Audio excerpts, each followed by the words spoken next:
Lingay mong tupad, ing nakapila na kada kapamakap.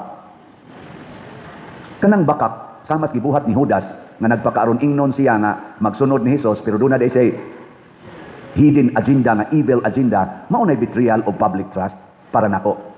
Pagpamakak ba? Kanang mo ingon ka nga 20 na ang kilo sa bugas ug ako'y molingkod. Nya wa gyud na mahitabo. Betrayal of public trust kay gisulti na nimo panahon sa kumpanya. Nya pag-abot na paglingkod nimo, wa di ay. Kana bang mosulti ka sa imong suna nga naatay 5,500 flood controls in place na napagidaghan coming. Unya baha di ay August flood controls ang nahitabo. Di ba maunay pamakak? Betrayal of public trust siguro na ay.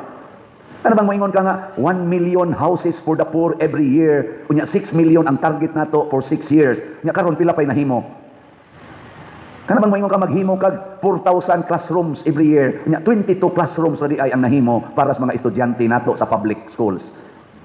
Dili ba na pamakak? Og maunay betrayal of public trust. Gihiring ba na sa atong Senate karon? Wa. Ang flood control wa na. Wa na nila hisgot eh. Nga dako kay nang scam. Proven na gid na nga naay trillions nga nawa diha. Sa flood control pa lang na, wapay labot ng DepEd, wapay labot ang LTO, wapay labot ang BIR, Customs, and many other departments nato nga naay daghang corruptions nga nahitabo. Wa sila hiring ana, and those are acts betraying the public trust. Sige tagbuhis, sige tagbuhis. Istrikto kay sila mangulik tagbuhis, pero ila ra dayong gipangbulsa, gipangsud og malita, gipang-deliver sa pipila. The mission of the 12, mao ang pagpapahawa nining yawa sa atong kasing-kasing.